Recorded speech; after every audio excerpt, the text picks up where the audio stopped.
space, the final frontier. These are the voyages of the starship Enterprise.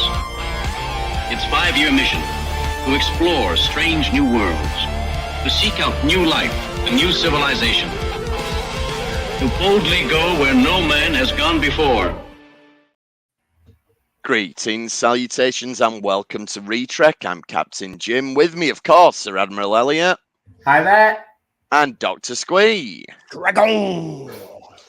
And this week we're talking still about the Dominion War, the siege of AR-558 and Covenant. Bill Murray! No, not Bill Murray. Bill Mummy! Bill Mummy, I'm going to say. Bill Murray's not. Yeah, Bill Murray. Cool, like, you wouldn't believe he was one of the Jem'Hadar in this episode.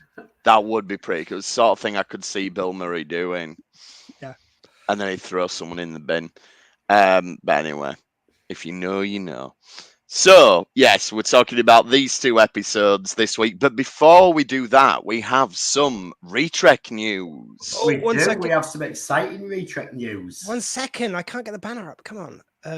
Happens to us all when we get older. There you go. Retrek news. As we have alluded to before, we will be appearing at the Sci-Fi Weekend doing a panel called When Trek Goes Wrong at the Movies. For anyone who saw us last November, not last November, just gone the November before that, we did November 22. November 22, we did When Trek Goes Wrong. But this time we're talking about the movies. And as anyone who's seen the Star Trek movies knows, there was not as good a hit rate on the movies as there was for episodes, which is quite surprising, really. But the way I see it is like there was always the rule with the original series movies. It was the odd ones were always the better ones. Was the yes. Thing. There's some good, even ones. Sorry, there were some good odd ones, but even ones were usually considered the better. I think with Next Generation, it was 2 on 2 off for me. I know not everyone loves Generations. I really like. I think Nemesis stuff does get a bit crap with the Christmas stuff, but apart from that, I quite enjoy it. But yeah, I think it's 2 on 2 off is my theory of the Next Gen ones. Yeah, it was definitely Nemesis that ruined the odd even ones a good run. Nearly Tom Hardy he genuinely said that he considered ending it all after that because he thought it was going to be his big break. It nearly killed Tom Hardy. It wasn't that bad. It wasn't great though, but apparently he wasn't great on set. Anyway, that's another story. Yeah. So yes, we are going to be talking about the movies and what went wrong with them. And we can exclusively reveal that for those of you attending the Sci-Fi Weekend, this is a world exclusive. This is before it's been officially announced because they haven't told us we have to keep this secret. So for those of you who are attending the Sci-Fi Weekender, we will be in the spaceport, which is the second room, the slightly smaller room, but we're hoping to fill it, and that will be at 3 o'clock on the Saturday. Not 100% confirmed, but we think that following us will be Madam Misfit. So, double bill of great entertainment. Yeah, come for us, stay for Madam Misfit. I'm not 100% promising, but I am going to be attempting to film our entire set at the Weekender from multiple angles and then edit it all together. So hopefully we will be releasing that as a special. Yeah, it'll be a 10-minute shot of us arriving on stage, a la the first Star Trek film. Yeah. So that's the news. Anyway, plenty of time to get prepped for it. It's not till March, but we wanted to just put the word out. Of course. Oh, sorry, you finished with the announcement. No, go on if you have something to add. I was just going to do a throw out to Gary Graham, who also passed away in the last couple of days. So I wanted to handle this carefully because I've heard since some stories about maybe him not being great to females at cons, which obviously we don't endorse, but for the work, like sorry the person who did that work's gone, not the person maybe you did other things, but yeah. Yeah, he played the Vulcan ambassador in Enterprise as well as he was in Alien Nation. Yeah. And there's also rumors of another Star Trek film in development, but you know what? We're going to talk about them when we actually hear something. I think I've lost count now of how many times there's been this Star Trek film in development. Yeah, it would have to be a regular feature on the podcast if we did that every time there was a rumor. When we've got something actually to talk about, we'll talk about that. But just to acknowledge, we have heard these reports, but we're not dedicating any airtime to them really because we know nothing. Nobody being knows. Directed by anything, Steven and it probably Spielberg, won't I heard. happen. Like, seeing as it's not going to happen, may as well make shit up. Might as Directed well. by Steven Might as Spielberg. well. Apparently, it's I mean, Ryan Gosling as Kirk. That's a bold choice. Like, can't wait. And to see they've that. already given it the Oscars. It's already won Best Picture. Yeah. So That's great. there you go. Michael Anyway, got to be Janice Rand. Yeah, apparently Ryan Gosling's got the best actress nod for this one. Yeah. So the Siege of AR-558 then. And we start with Rom, and of course, because it's season 7, we start with Vic Fontaine, because Vic Fontaine is in every single episode. I actually don't mind him in this one. I thought this was a great one, yeah. Yeah, Rom, for some reason, is singing The Lady is a Scamp, which is really weird, because I was watching it, and I thought... but I thought, is that censorship? And they've said you can't say tramp, but then Vic does correct him, so I'm like, oh, it's not that, it's just Rom. I think it's just them using that. There's been a mismatch in Universal Translator, maybe. Yeah. Oh, I thought it was just a suggestion to Rom's character, like he would remember it as Scamp because he's so innocent. It's the way I thought. Maybe, yeah. And yeah, there's a thing. Bashir comes in and says, "Oh, have you done me them recordings, Vic? Because I'm going to take them out to the front lines with me." Like, I think the in-universe reason is because they like to pretend that Vic's real and they treat him like a real person and everything. But surely you can just go, computer, give me a CD of Vic Fontaine singing this, and this, and it'll do it for you. Or even on the ship, just go, "Oh, could you mock up like Vic Fontaine sing this song?" Yeah, you'd think. I think it's down to something Star Trek has regularly done, and it's challenging how we look at life and what is sentience. Because they've done it with data that we meant to treat. And they did it with Spock in the original series that we were meant to look at him from the human side. They did it with the Doctor in Voyager. And I think it's that sort of thing that we're meant to... I think it's we're meant to view them that they're accepting him as being sentient, so they're treating him as sentient. So they've got to ask him to record the songs rather than just saying, "I want the songs." I'll put out there that I think generally that's the point of Vic Fontaine. This more just to me, and I don't want to say this always because like that was so eloquently put earlier.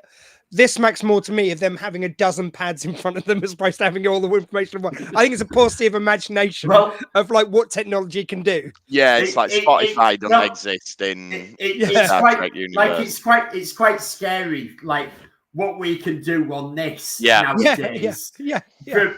Like they were still at like the iPad was sort of maybe just coming out with next. In fact, I think it wasn't even actually. It was after that, in next gen. So they thought of this, but they didn't realize that you'd get it all on one.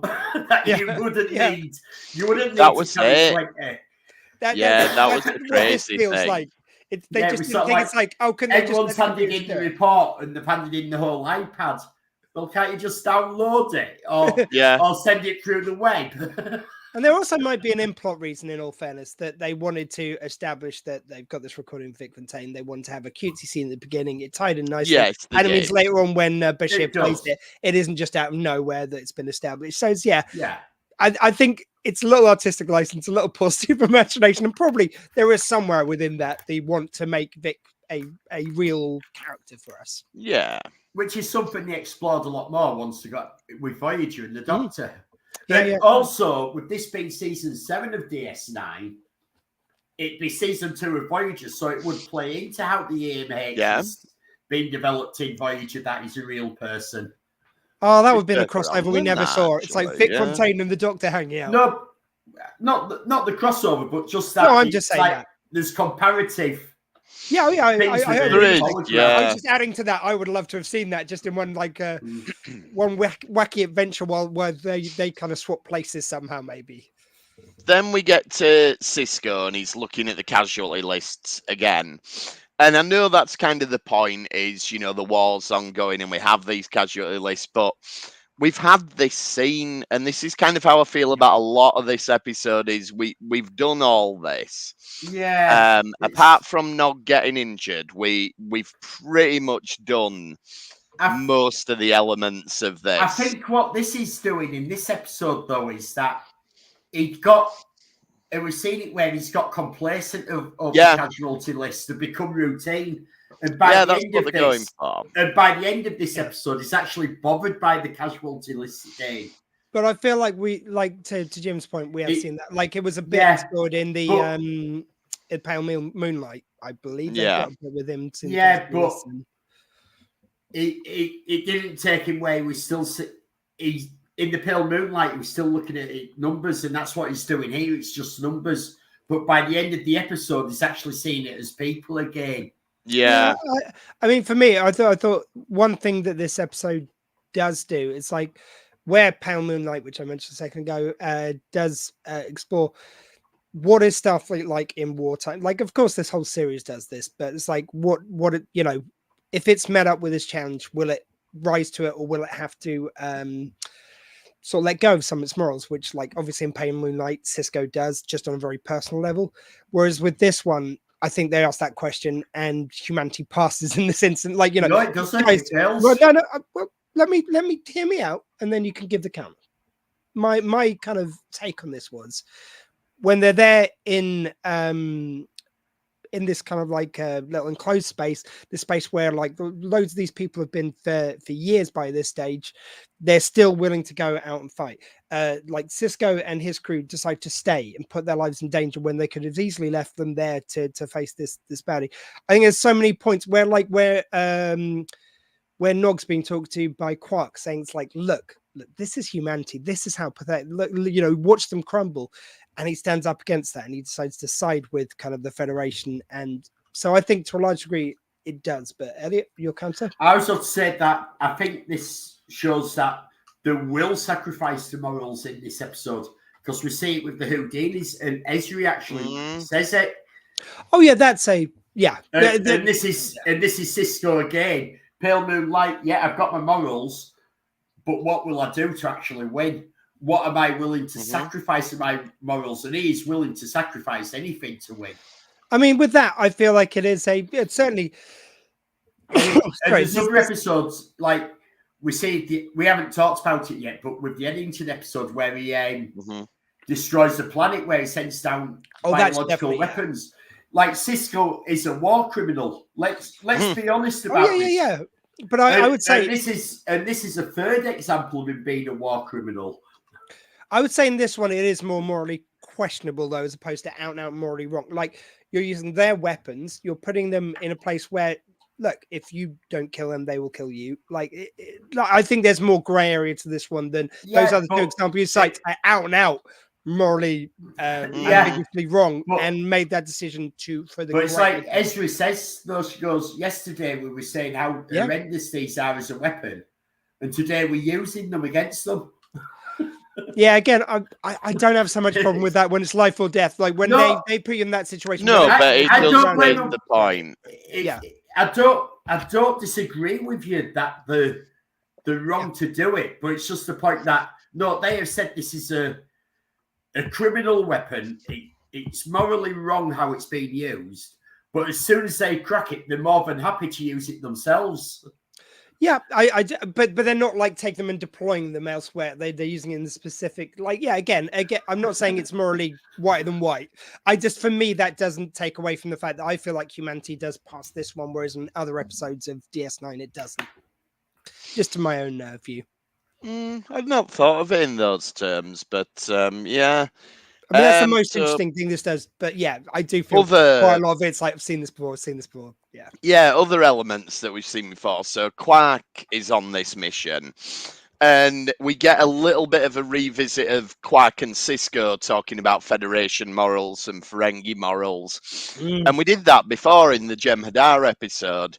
And that was a lot of years ago at this point. And I think in a way it's quite nice to revisit it. And the sort of prickly relationship between Quark and Sisko is fun, especially when Quark shines a light on Sisko's prejudices. But I don't feel like we do a huge amount with it in this episode. And it just feels like, we've I kind will of add done one that. thing.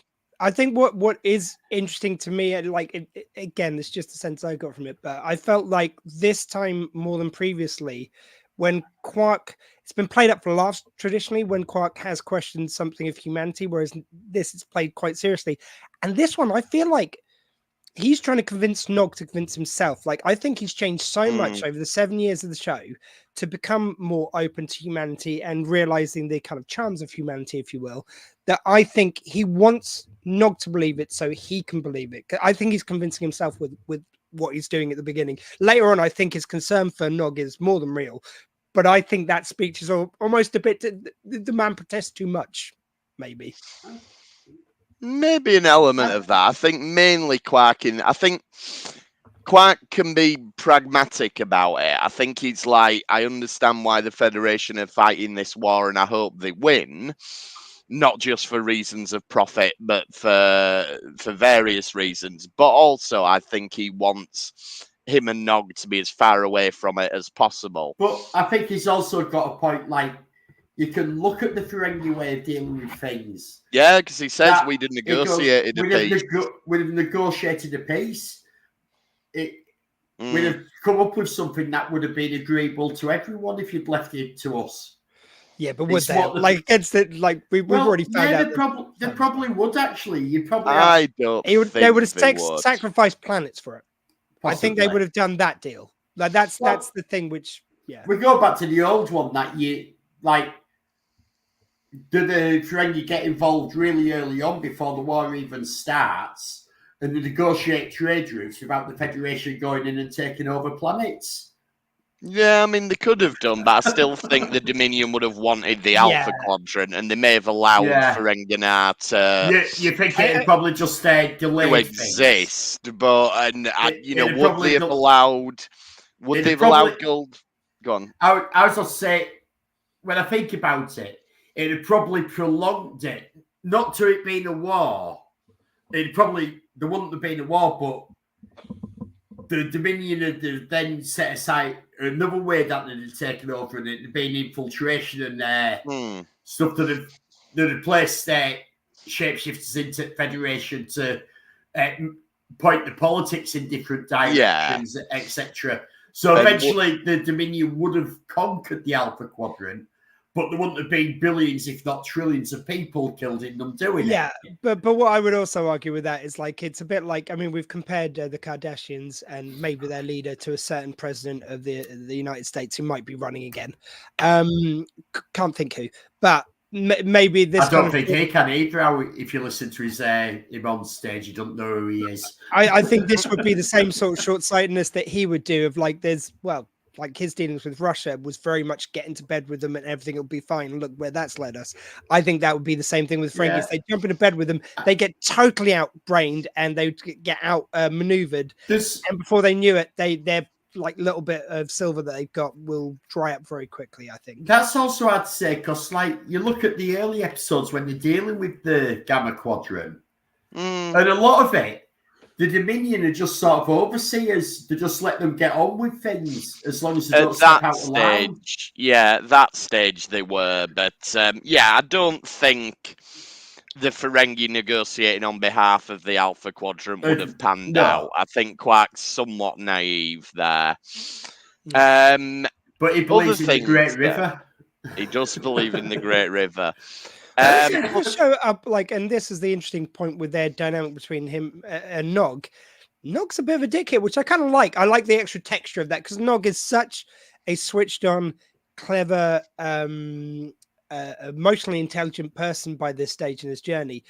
But like, Quark's clearly kind of very scared, and obviously Ezri recognized that, other people recognize it, but even Worf's kind of kind to him, like on the way into the bridge, whereas like Nog's just such a dick to him. It's like I felt sorry for Quark. Well, I think this is because it's two Ferengis, and I think he's trying to prove no, I'm showing how good we can be, and you're embarrassing me by you being how. And I don't think it's I don't think Nug's been harsh to Quark here deliberately. I think it's that he's actually embarrassed by him because he wants to show. I think so. It's the same thing as any of us when we're that. And I can be as good as the rest of. I can be as good as the Klingons and the humans and the Vulcans in the Federation. He's embarrassing me. This isn't what I'm like, and I don't want you to think it. And I think that's what it is. I think when you're that age, all you can see is how embarrassing your parents / uncle in this case are. I think when you get a bit older and you get a bit more experience, you're like, no, they've got some valid points. Just because I don't agree with them doesn't mean the way to deal with it is like, you're just embarrassing me. Oh God, get off the bloody bridge. It's like, maybe which is what it is. One side. And that's what I got. Minutes. Yeah, I think being nasty that he was doing it out of malice to Quark. I got that it was all Nog was embarrassed by how he was. But it's like if it was Worf, for instance, with his parents, I think he would have pulled them to one side, taken them off the bridge, had a conversation, came back, But you've also got the way that Ferengi are to each other as well. That's true, but I think Nog's gone past that. That's the whole point. But it's like he hasn't gone past being a teenage boy, basically. I think Nog does regress a bit in this episode because we get the bit where he's talking about the guy who's got the Ketracel white things round his neck. And he says, "Oh, they're heroes," and it's almost like he's not learned his lesson from the Valiant episode with Red Squad. Like he's still a bit too suckered into the gung ho thing, particularly with that guy who's basically Hudson from Aliens, who just like, come on, man, game over. Well, I think there is a stark kind of like contrast between the guys who have been there for so long. Nog is a young ensign. He's naive. He is kind of like seeing the glory in war as opposed to even though he's seen some of the war now, he's still a bit impressionable and a bit naive about things. And I think that plays very well in this episode to that. So my big question of this episode is this meant to be inside or outside? A bit of both. Yeah. Isn't there caves to go into? Yeah, I thought it was cave, but then there's bits caves, where but it's all rocky. It's kind of open. And I think it's also. I think we also meant to. This isn't a planet; it's more a moon. Yeah, but we are definitively on a sound stage for this whole episode. It's a moon that is obviously the size of Earth because it has one-to-one gravity. Yes, as most places in Star Trek do. I know. You know who else has got a moon? Go on. Quark's cousin. He doesn't like to mention it. Though. He has got a moon, you're right. He doesn't like to mention it. I like the moment with Ezri when she's talking about, like, this is my first time in battle, but it's not. I've got all these memories of being in battle, but it doesn't stop me being nervous because Ezri has never been in battle. I thought that was they're sometimes a bit ham-fisted with how they try and shoehorn Ezri in, but I like that. When she's helping Bill, and she's doing the engineering bits, and he goes, "That's great, thank you." And she goes, "I don't know if it was me, Jadzia, or so-and-so, or so-and-so. I don't know who did that because I'm not an engineer. I shouldn't know this." Yeah, the only thing with that is like there is a convenience sometimes to how much they remember from past lives and how much they don't, or what the episode calls for. Because let's face it, after new lives, you could be an expert in everything, really. I think what we have here is what they're allowing is Ezri to have all these memories and to play on them, where Jadzia subdued all the memories because she'd been through the full drill training. Yeah, she talked about that. They didn't take over in the same way. No, but they did take over what she did. But I feel like she had less kind of like, again, it's convenient, whatever's convenient to the episode, which is a lot of kind of TV of the time. Yeah, but I think, sometimes Dax would have be able to access those skills. Other times she wouldn't be able to. And it's it is what it is. Yeah. But I thought this was one of the better usages of Ezri, and I loved. Bill Murray was just great. Like he was clearly the kind of setup of he's not going to be ending this episode very well. Something's going to happen with him because we've fallen in love with him. He's a great guy. He's just trying to get through this. He's not, he's not fazed by the war. He just wants to get make sure he gets these engines working. And I love the back and forth with them. Talking about she goes, "Yep, we'll get it done." And she goes, "Yep, we've now got an hour to pull the rabbit out of the hat." It's really nice back and forth. They've got lovely chemistry in this episode. It is, yeah. And I enjoy, well, not enjoy's the wrong word, but a shout out to Aaron Eisenberg and his scream that he does when Nog gets shot. Yes, Because that I is love that they horrible. did that. It's Yes. haunting. It's piercing. It's yeah. And it follows like- canon though. Like it follows that Ferengis make that noise when they're Yeah. hurt. But it We've makes seen it serious. It makes seen it it like if you- yeah. We've seen the same sort of scream a few times, like we saw it in Little Green Men where they stick the needle in Quark. Yeah. We've seen this scream a few times. But it makes you thought so. really feel it because it's Yeah. really uncomfortable and you're like, whoa, that's actually hurt him. I think that's the way they do it is really, really good. And it's so brave. There's so many kind of like others, writers, directors, whatever, like whoever put that in, who would have shied away from that. Gone, it's like, no, can you make it a little bit more serious? You know, because it's serious. Like, whereas they just went for it and it totally works. It just that's how they express pain. Absolutely, Just yeah. shooting flowers. That's okay. And then this all leads into the finale of the episode, which Well, we do have the back and forth between Cisco and Quark, don't we? we do, yeah. Where Quark's going, you wouldn't do this to Jake. True, yeah. This is my nephew that you're sending out there. You wouldn't do this to Jake. And he goes, Jake isn't Starfleet. Yeah, and what I found interesting there as well is Cisco says, I do care about Nog. I care about all the soldiers under my command. So he's calling them soldiers, not officers now, you know, which is another feeds into this idea that he's getting a bit more detached and not looking at the names. It's like he's thinking of his crew as soldiers now, which is pretty dark. Just all through this episode, though, it's a more like serious Quark. It's Quark with the same values, but I don't think there's many other episodes where he plays it so straight up. Like every opinion he gives is very serious, as much the tone of the episode. Whereas, like, I think lesser writer director might have kind of like put in a few jokes because it's still Quark. Let's lighten the mood. Whereas I love the fact they play him just so straight in this episode. Yeah, Quark ironically is the humanity in this episode. Yeah. He's the one asking questions. Yeah. So when we do get the battle then, and this is what I mean as well about we've done all this before.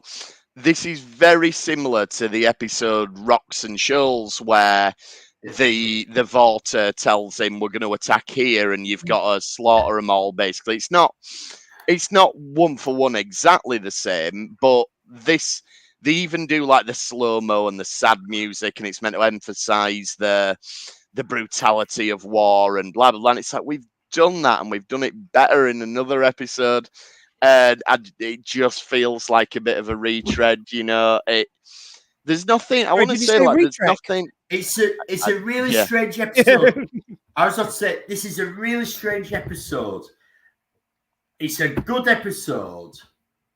But it isn't one that you go back to, like, what you should do with this episode. It's just there. It should be a monumental episode, because it's very different to what in a lot of ways, to what we have seen before. But it uses too many tropes that we've seen before. Yeah, I think that's the thing. It's a very enjoyable episode. On a rewatch, there's so much to recommend it. But it's not one you pick out, like you say, because it's just too similar to other things. Like it's one of those that should be absolutely everything about it should scream at you. Yes, you have got to watch this. It's so dark. Yeah, but it's just we haven't done a Star Trek episode like this before. And then you watch it, and there's little bits, but a lot of it you go, yeah, I've seen that in. There's also that episode. So that's been done in that and. And there's the episode where Jake's on the front lines in the Klingon war, and that one's better than this as well, you know. I'd even throw in that there's like this in a lot of parts of this. It's the best version of a lot of these scenes we've seen. But it just suffers from the fact that it's already been done before. Even if it's I don't think it doesn't feel as exciting. Yeah, I don't think it is the best versions. I think all the elements have been done better elsewhere, with the exception of seeing a character we know get wounded in the way that we do. I think that stands out.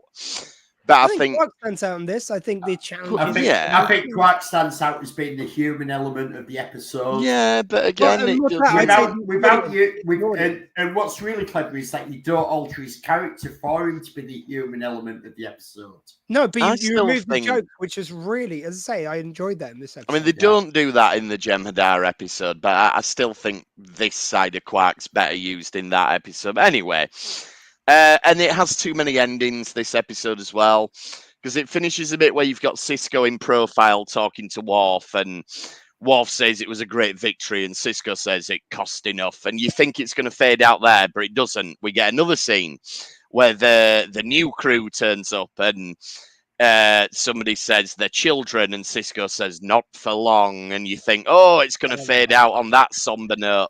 No, because now we're back at the station, and Sisko has a chat with Kira and says, I need to remember the names. That's important. And then finally the episode finishes.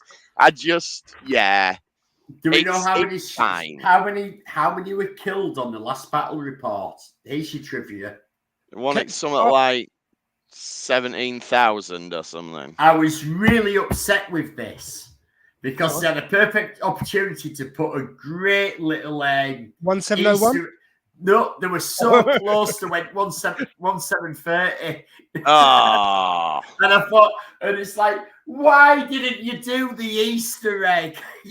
29 people had to go and die and ruin it. Yeah. Load of rubbish. It was like, why didn't you do the Easter egg? The next episode, then, Covenant. Now, I am much more impressed with this one. I like this episode. I think it's not as overtly Dominion War. There's very little Dominion War, in fact, but it is Dominion War in this one. It is a pivotal episode for Gul Dukat, who is the main antagonist of the whole show. I was off to give out apologies there. That's a Gul Dukat centric one. And Gul Dukat's story has ended up entwined in a Dominion War story. You can't separate them at this stage. I'll also throw out, this is one of the pivotal episodes which turns, and I know we've seen another one with him with the Pirates, but this is the turn for me from where he goes from Space Hitler to Space Devil. Like previously he was just, it really is his ascension to that higher level of evil. I mean, we'll dig maybe into Beelzebub it. under the devil, but you know what I mean. It's like it takes on a Hitler wasn't evil enough, so he's really pushed out. Yeah, there are new elements to Dukat in this. He's working with the devil. Like, he's going to be the devil, but he's working with the devil. And we start though with our what seem to be weekly at the moment Kira and Odo couple scenes, and I think this is possibly the best one we've had. I would like to throw out that this is the first time, like this is one of the few times, I can't think of many others where usually when Odo talks about kind of like doing something a bit more humanoid, where he's talking about like going to temple and stuff, usually if someone called him on like the fact that he was doing it, or someone else said something, he goes like, oh well, not that I care about that. It's one of the few times where he does talk about it. It's totally genuine. He doesn't shy away from it when others join the conversation. He goes, well, that wouldn't solve the problem. And it's like, it's just so un-Odo, but in a way that you might be in a relationship. When you're in a relationship to a degree, you might talk in a different way because you're with someone and you're very happy. And just, it felt like that. And it was lovely. It's very ironic. It is very ironic, though, of Odo is this, where you have a god who's looking for a religion that he should follow. Yeah, that is interesting. Good point. I didn't think of that. And then Kira gets visited via Vedic. Now, this is never, ever, ever a good thing when a person from Kira's past turns up. They never just stop round for a Hasperat. Something bad is always going to happen.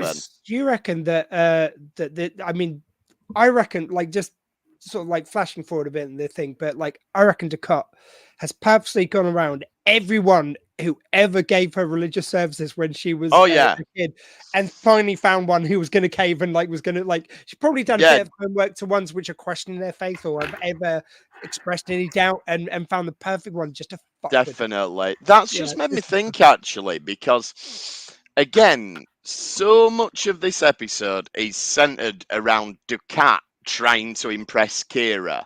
Again. Now, let's walk it back. Now, I'm not condoning this kind of thing, but do we think if Kira had have just shagged Ducat back in season 1, it might have saved a lot of lives? Because that does, aside from genocide and, you know, megalomania, he seems to want to go to bed with Kira more than he wants anything else. He is really.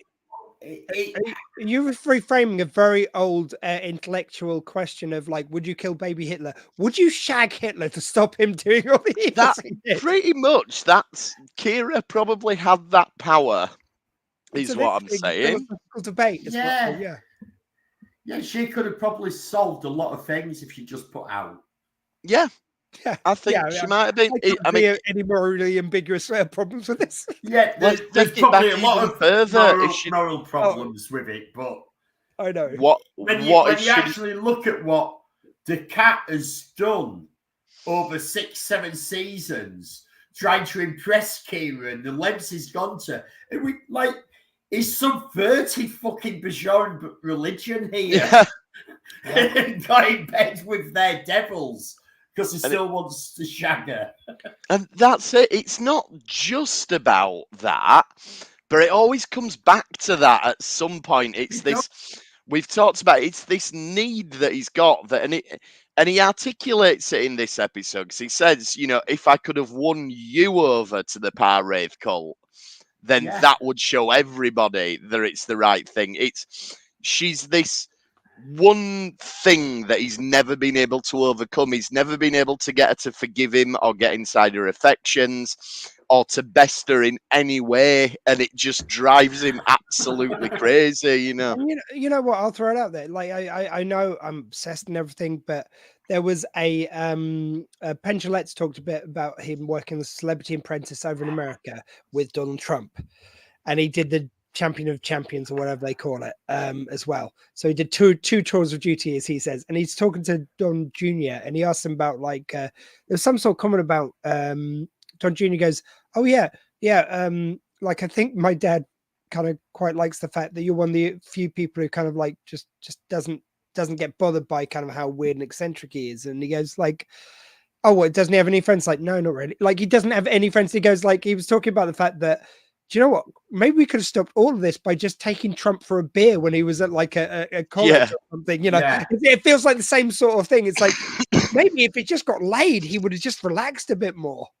Well, he's not had a problem with that, has he? Because I'm going to say, that's the problem. That's the problem. If Kira had done that, he wouldn't want it anymore. That's probably it. It may well have been someone else. I mean, can you imagine if Ducat met Rowe? I think he'd have a thing for Ensign Rowe as well, wouldn't he? Yeah, but the second that they actually put out, like, it doesn't matter to him anymore. That's it. You're right. He's won then. So Kira should not feel guilty. No, there's a chance that he wouldn't have done some of the things that he has done. Possibly. Now, she gets beamed to Empok Nor, so presumably they've got the special transporters from Into Darkness. He's got this Dominion transporters. I know. And also, we know it's Empok Nor because it's on an angle. Like, that's how you tell. Yes, that's how we know it's Empok Nor. And effectively, this is a bottle episode, but it doesn't feel like one because we're on Empok Nor. But we're using 100% standing sets. To be fair, we do have quite a big guest cast in this episode, so it's not a total cost-cutting thing. But the only thing that slightly ruins it for me when they go to Empok Nor, they do sort of like address this a bit later in the episode, and they get a bit of lighting. But the thing I love about, like, I love seeing the ship slightly different, like when it's on the Enterprise or the Yamato. It's lovely to see the ship slightly different, where it's like the dark lighting makes it feel like it's somewhere else. It like kind of ruins that effect for me a little bit.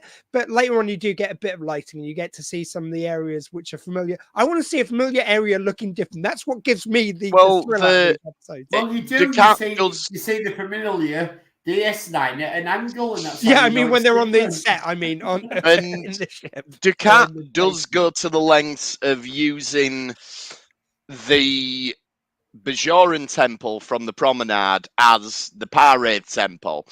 Even though they could totally control that station, so they could make Ops the Parade temple, they could make Quarks the Parade temple, they could make the whole promenade. They'd be like, no, that's where they've got their Bajoran one. That's where we're putting this one. I think that's Now, pissing on the now, on the prophets. I think they're doing that on purpose, as they Possibly so, yeah. It is actually maybe slightly strange because was Empok not used in the same way as DS9? Because it's like 3 light years away, so it's somewhere else. So it possibly Don't know wasn't if it was. So why has it even got a Bajoran temple? No, well, maybe it's the same location, fuck them off. but It's 3 light years away. he's built it there. No, I mean Right. they built it in the same place. Yeah, he's used the the prophets, same maybe it's an bit insult to the of the prophets. station. Anyway, we're jumping ahead a little bit, so I want to talk about how the opening teaser ends. And Kira gets to Empok Nor and they say, the master has been expecting you. And Gul Dukat appears and Kira goes, Dukat! And it cuts to credits. How many ends of the teaser or end of an episode or end of an act have we had in Deep Space Nine with someone saying Dukat? Because I think it's a few. There's probably going to be a mashup on YouTube somewhere. Yeah, I don't expect an answer to that. But yeah, if anyone wants to make a supercut and put it together, because it seems to happen a lot. It is actually a really good way to do a teaser, though, into an It episode. is, yeah. It's like, wow. You wait for the master, and it's like, what the? Why are all these Bajorans there calling him the master? Yeah, and by this point in the series, Dukat is that great a character. I mean, he's always been a great character, but at this point, because every time we've seen him, he's done something even more nefarious and evil. Yeah, you just know you're in for a good episode now. Dukat's in it, and we get him in straight it's like away. He said he's moved on up. He was just Space Hitler before. He's now working on being Space Devil. Yeah, well, I mean, I'd also throw up. This is kind of like as with Star Trek just all the time, and Deep Space Nine is great. There's so many parallels to real life, and obviously we could talk about the religion of it all, but there are so many kind of like, this is exactly what happened with the cults in America in the 70s and 60s, and they're taking the tablets in the end, and a lot of the kind of people who are controlling the cults. I'm sorry, spoilers for the end of the episode, but not taking the tablet. This whole episode is really on the money. I think in a way which probably hits even more in America because. Yeah, there's people who just threw it. Jonestown and such like. Yeah. And something that's quietly quite a brave thing to do with an episode of TV is we get a very, very long dialogue scene between Kira and Dukat once we come back from credits. It doesn't stand out as much in the modern TV landscape because we do get things like this with prestige dramas. But for an episode of like syndicated TV in what is ostensibly an action adventure show, this is a very, very long conversation. What's this? Facebook user says the captions are making Dukat into Gold Cat. Oh, can I try saying Gold Cat? Does that make it Dukat? If Gold Cat makes it Dukat, we will say Gold Cat. That reminds me of in Transformers, The Return of Optimus Prime, where for no apparent reason other than to sell more toys, Optimus Prime's talking to Bumblebee, and Bumblebee goes, I don't just feel like plain old Bumblebee anymore. I feel like a Goldberg. And he's like, from now on, that's who you'll be, Goldberg. So maybe Dukat. No, Go Cat stays Go Cat. Right, well, we just call him Gold Cat from now on. What about if we say Go Cat?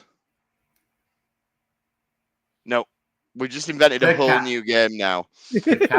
Anyone who's listening on audio, feel free to hit your skip forward 30 seconds button until we actually get back on track. Dukat. Gold Cat. On any of them. Gold. Cat. Like, I have made a covenant with the Pares. From now on, that's who you'll be. Gold Cat. Makes no sense, and but it he could makes have, as like, a much twirl. sense as the Optimus Prime thing did. He could do it like a twirl, like which was the hero who did a twirl to change? Like, is it Superman or am I thinking of Wonder Woman did a Wonder Woman. twirl. Wonder Woman? He does a Wonder Woman type twirl, and when he stops, he's like as Gold the Cop, but with a gold cat like costume on him. It would be great. Yeah. Tonight, Matthew, I'm going to be Gold Cat. And he comes out, da, da, da. Like the Power Wraiths were actually a race of cats that secretly controlled Voyager before the Prophets. Gold Anyway, the Cop is a gold cat. How did that come out? came out as the cat. So, during this big, long kind of monologue that he gives, you get this thing where, and he's always done this, where he's trying to justify all of his actions, like, okay, I've started worshipping the Power Wraiths, but they aren't actually evil, right? Let's get that sorted out. So what happened was, the Prophets wanted to be non-interventionists, the Power Wraiths wanted to help the Bajoran people, and then they got chucked out for it. So actually, my guys are the good guys. But it's like, Descartes, we know that your eyes turn red when you worship the Power Wraiths and blue when you worship the We know that that's not good. I mean, look, this is where Star Trek borrows from Star Wars borrows from Star Trek. Yeah. We learned from the lightsabers. This is the way. And then he starts like taking it even further. Like he's like, well, I didn't mean to kill Jadzia. You know, she was just there. I had to do it. It was more important that we got rid of the Prophets out of the wormhole. Oh, and by the way, the Prophets caused the occupation of Bajor, not me, and not the Cardassians, and not the Power Wraiths. So it's actually all the Prophets' fault. And weirdly, that's what kind of tips Kira over the edge, him having a go at the Prophets. Like, she's kind of put up with all his rubbish that he's talking up until this point, but it's like, oh, don't have a go at the Prophets. And it does, it really weirdly speaks to fake news these days. Like, you know, there's always an excuse why everything is justified. And it's really weak source, really shitty arguments, and all the way they believe him because it's all over. It's been on news this week, hasn't it? Because the Tories have decided that the BBC is biased. The BBC is biased, but it's actually biased towards the Tories. But they're trying to say that it's not biased enough because of stuff. Yeah. And like the argument for their evidence is some people perceive it. Yeah, but what's the evidence? Yeah. It's like when you get these news stories now. Tory MPs have been on TV this week going, yeah, people perceive something, that's evidence. No, it's not. It's like you get these news stories now saying, oh, this film's been universally panned and detested, and it's because one guy on Twitter said, oh, I don't like that, so it's got women in it. And, you know, it's just, that is not news. What somebody says on Twitter is not news, unless it's Donald Trump, usually. Well, he doesn't say anything on there anymore, but not the point. So, the proof social. The Prophets caused the occupation. And then he talks about, well, we're going to have a new order. And Kira's like, yeah, I bet you're going to be the leader of this new order, aren't you? I bet that's what the Power Wraiths have said. Funny you should say that. Well, all throughout this episode, you do have to wonder, like, how much of this is... First of all, are the Power Wraiths speaking to the cat? We don't see that happen. No, but we have seen the Power Wraiths were in control of him when he took. We have seen that. So we know the Power Wraiths have been in control of him. They have been. Are they still in control? Exactly. Sort of well, later on they do. So, like, are they telling him things, and are they telling him the things he tells other people that they're telling him? These are all is he interpreting it in his own way? Well, that's the thing. Because later on we know that they do take him over. Like, we do see them take him over visually. But yeah, I think this is what Kira says at the end. I think this is him deciding that whatever he's doing is justified because they've told him. Like, even though they haven't, I think it's kind of a self-fulfilling prophecy because he becomes so evil. The pirates use him later on. Yeah. But the thing is, we don't know they haven't. That's the things we No, but yeah. We know the power rays exist, and we know Ducat has had a connection to them. So and I like that the episode leaves it ambiguous. Like they could actually be sending him visions and giving him information, but it could be that they're saying, right, we want you to do this, and Ducat goes, they've told me they want me to do that. And like, did they really say that? Well, I think almost how corrupt he's willing to be, even in the face of like believing in them, and then doing all this shady shit, going against stuff. I think it's almost like, oh, excellent, you've started disobeying us. Now you've completed your journey to the dark side. Kind of like that's how it feels.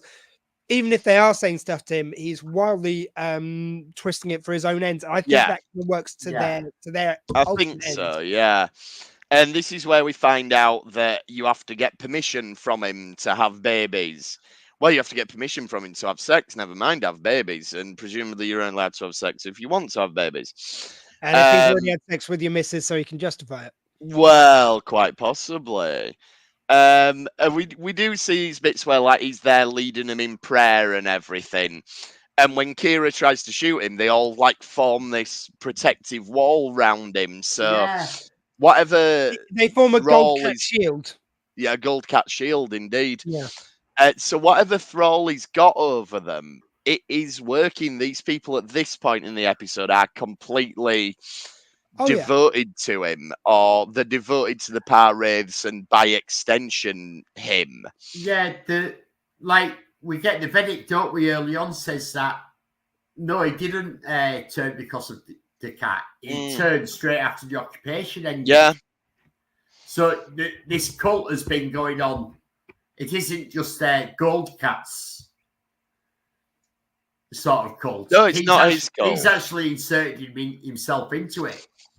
No, there was a silver cat leading them before, and the gold cat, of course, took over when he joined. That's it. And obviously the samurai pizza cats are out there. Like you could just see it, can't you, when Kira did try to shoot him. All he'd had to do is gold cat protect. Yeah. His gold shield would have gone up. And of course, a gold cat has 9. I've watched lots of 80s cartoons. A gold cat has 9 lives, so it's not like she could have taken him out at this point. Silver Cat's at the back doing this. It's like, yeah, you helped, Silver Cat. Sure, you did.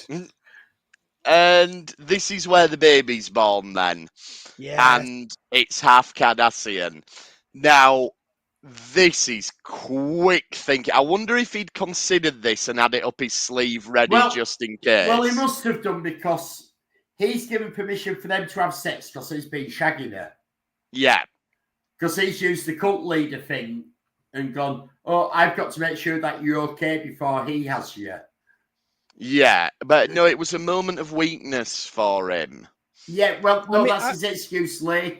When they were praying together. That was his excuse later, after he got her pregnant. May I throw in this? But I'm saying his excuse at the time will have been, I've got to make sure that you're okay for your husband. Yeah, that's probably what he'll have told her. Yeah, I can even throw it in. I think, maybe that was an excuse to have sex, but I think also it's kind of like, I don't think he was like, you could see in his eyes that he wasn't thinking that this baby was going to be born with Kardashian Ridge. No. I think it might have been also, it's like he had sex with her and she was like torments. I haven't even had sex with my husband. Oh, well, I give you permission to have sex with your husband. I think that's what it is. Yeah. That's how I positioned it. But yeah, it's very open to interpretation, that bit. Don't worry, I don't want your husband doing anything that I wouldn't do myself. So let's... It sort of reminded me a bit of as well of Blackadder the Second, just because it's like the bit where he goes like he's looking at her, go, what the fuck are the babies got fucking my bridges? How am I going to justify this?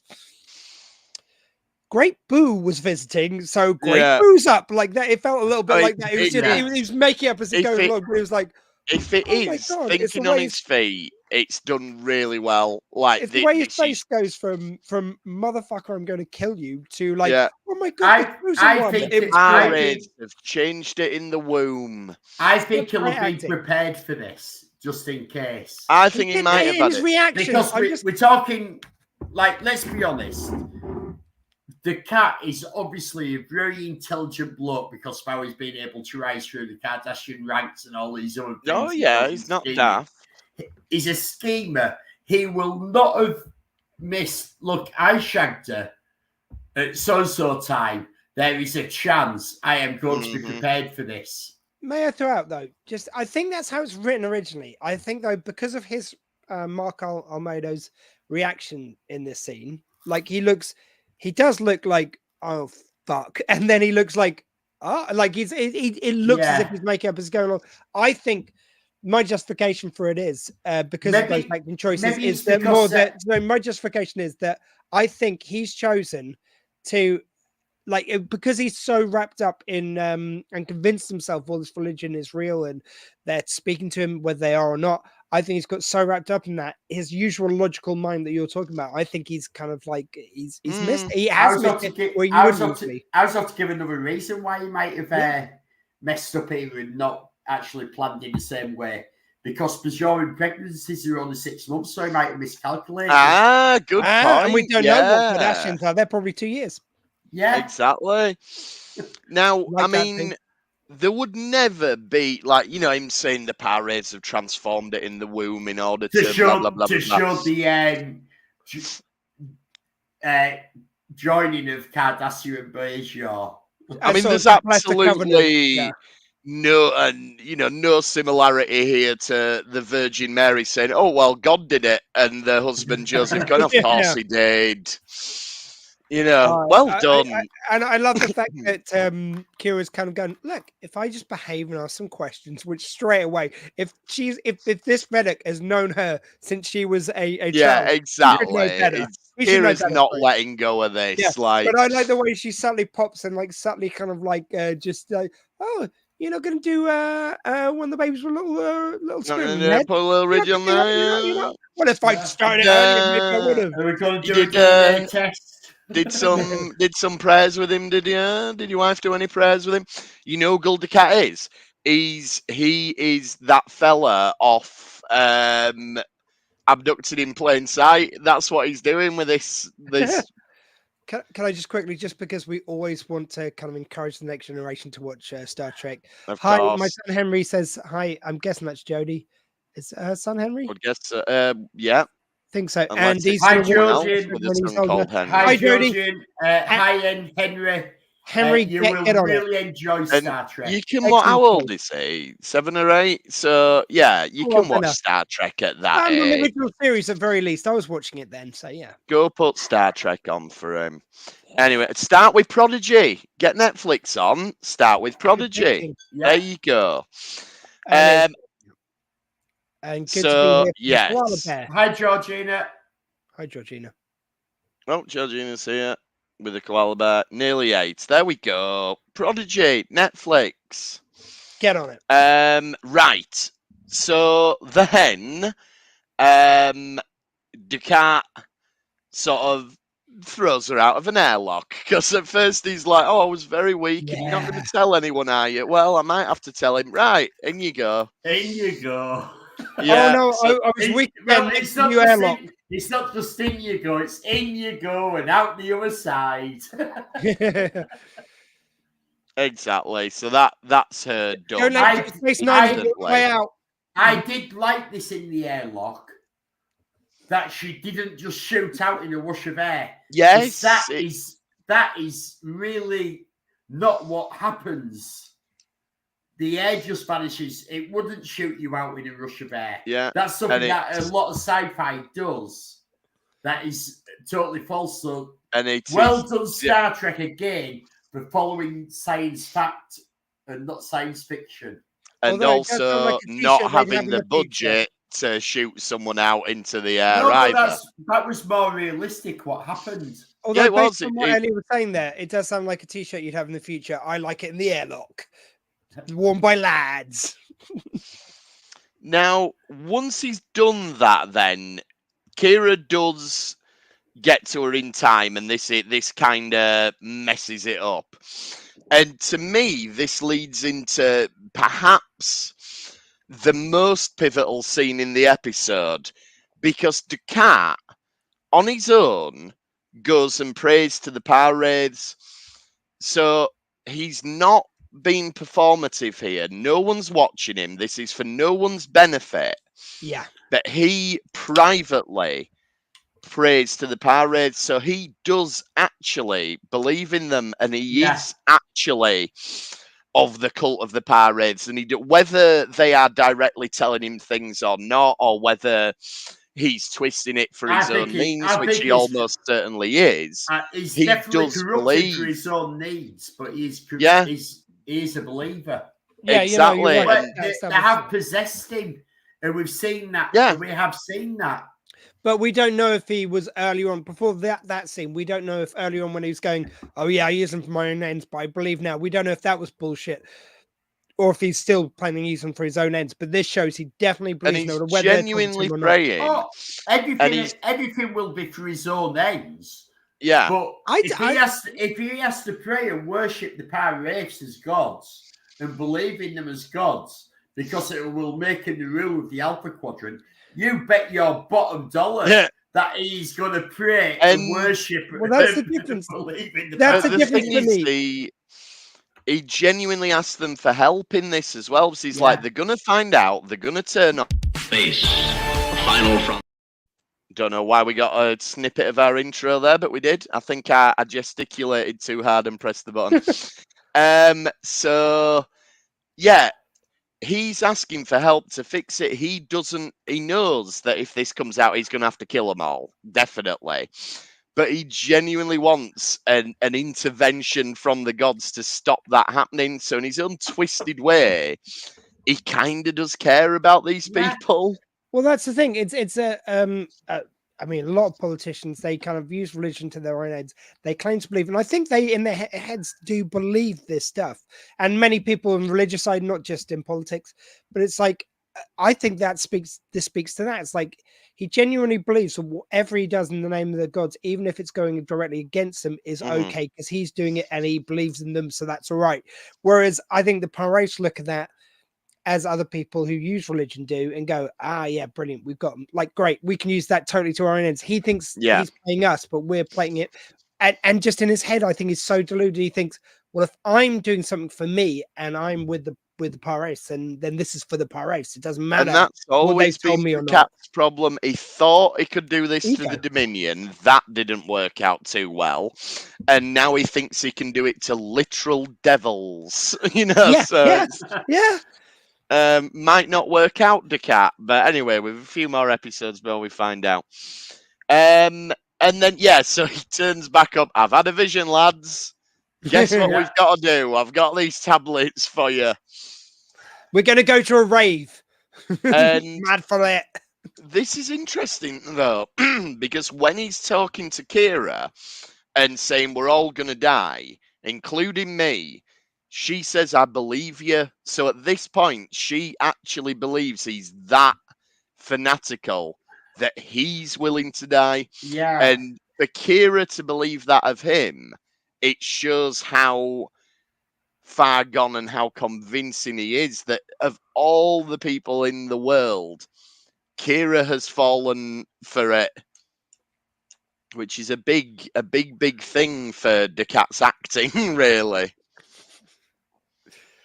And then, of course, Kira gets out, dives on him, and he loses his safe tablet, which is where we find out this has all gone wrong. I mean, he's looking round on the floor. He goes, right, I'm going to take the tablet now. Yeah, because the guy's there. Here you go. You take this one. He could have so done it. It's like, sorry, I just took the tablet. Got, right, everyone, 1, 2, 3. And yeah, I suppose it's how fast does it kill you? Because if it doesn't do it instantly, they might be like, he's not eating it, the bugger. But if it kills them like that... The beam thing, he could just... I think by the time they've eaten it, they've probably not got a lot of choice. Yeah, you see, this is the thing. Not long enough sleeves on your Par-Wraith cult robes. You need a nice long sleeve so he could have palmed it, like you say. I also think there's a wonderful thing that it's like, I love these fast-acting drugs, which will very conveniently just give you enough time to deliver one pithy line before you die, if you're a central character. Great. Yeah. And perhaps a fault in this episode is they turn on him very, very quickly. Like, I can buy the dad of the, well, not the dad of the kid.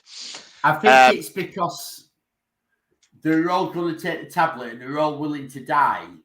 But then as soon as he loses his tablet, he's not willing to take just any. True. I just think that's the when majority turn pretty quickly.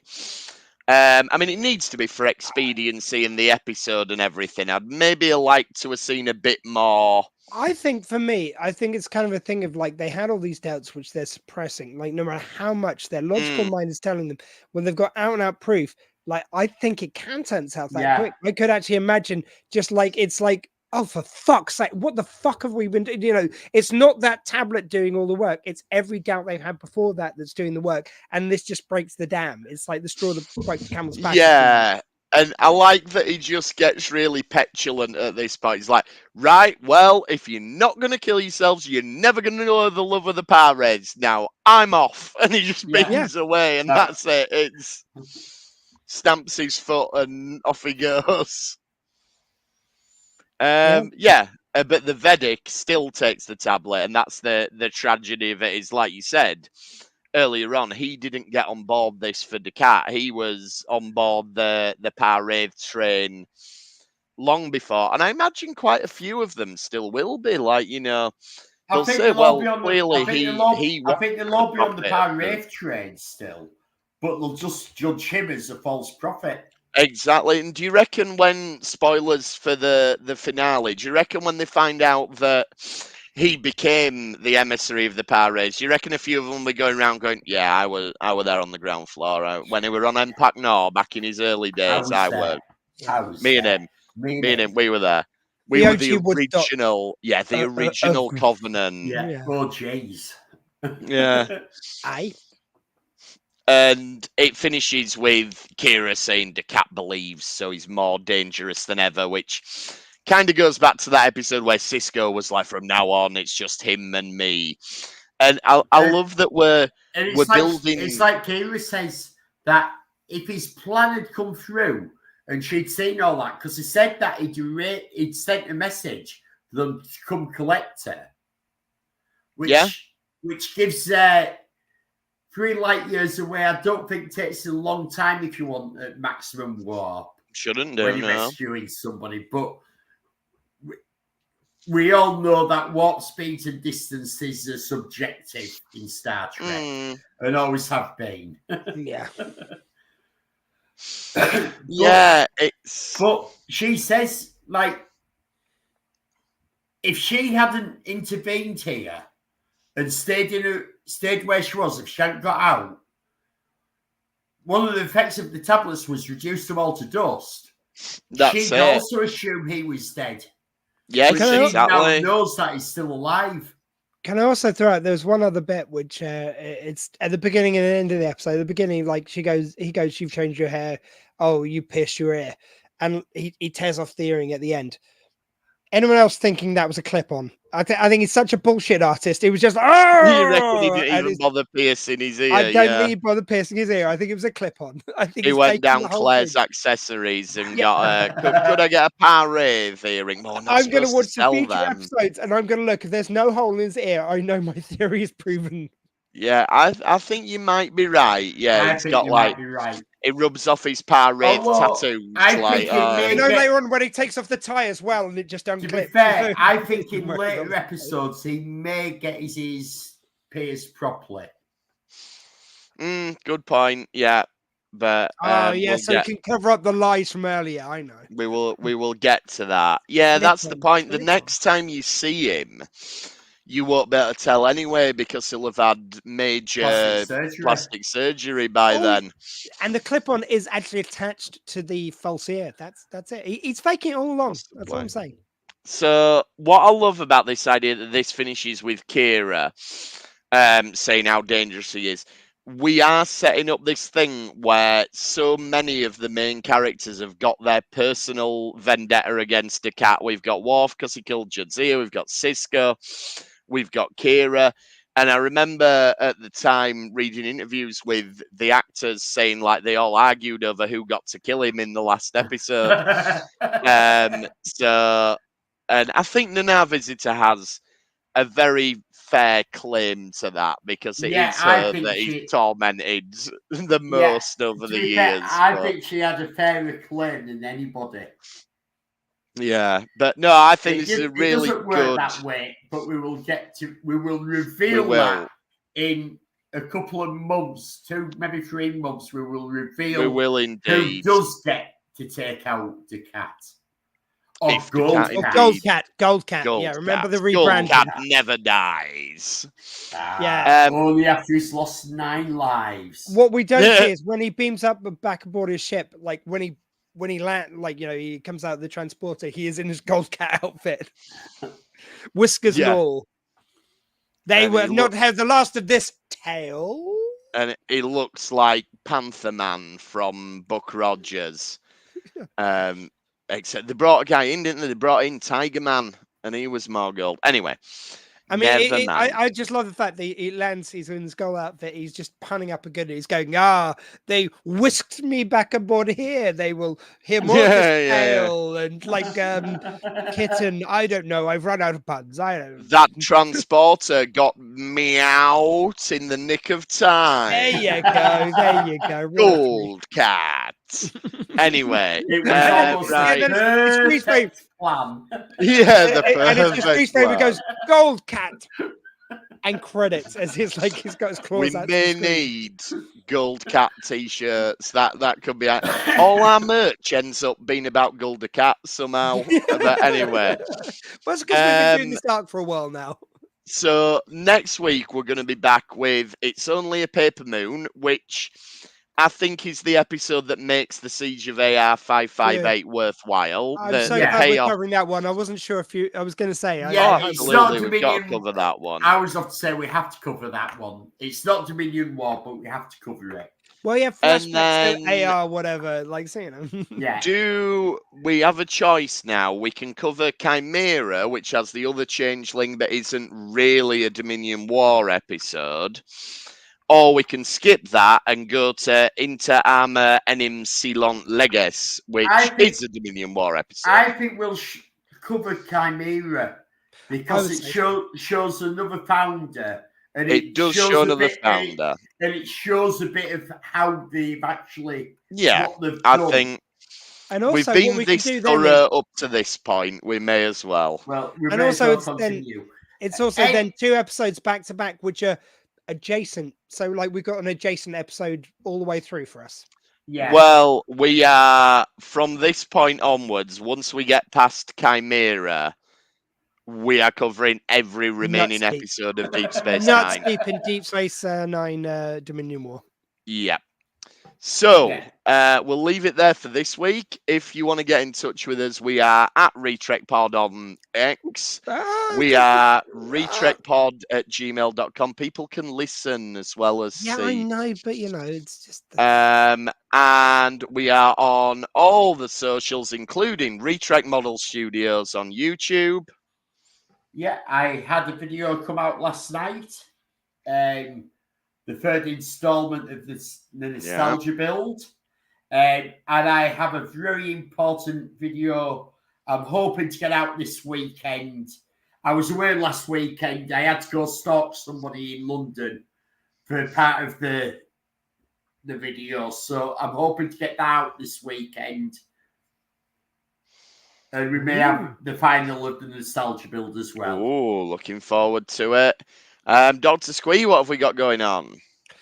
Well, we're still on hiatus. We're going to be back by hook or by crook at the beginning of February, but I'm going to do a special little episode tomorrow because now the Dr. Squee show is going to go every Thursday at 7 o'clock to create a bit of a kind of regular thing.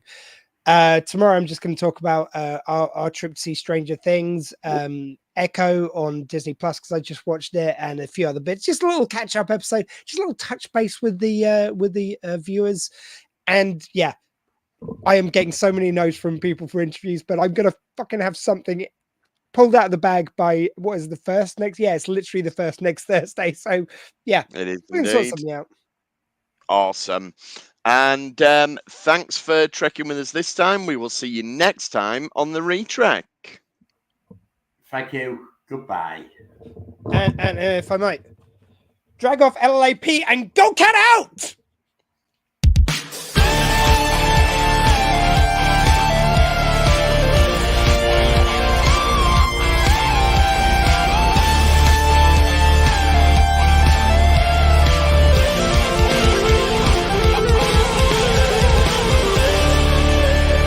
Fascinating. It's DrSquee.com to watch it tomorrow. Yeah, we saw that, sneaking that on during closing credits. Well, I didn't mean to. 500 subscriber Yeah. giveaway coming up soon. Yeah, I have nothing to plug, so I was there you go. close to getting away with it. Nah.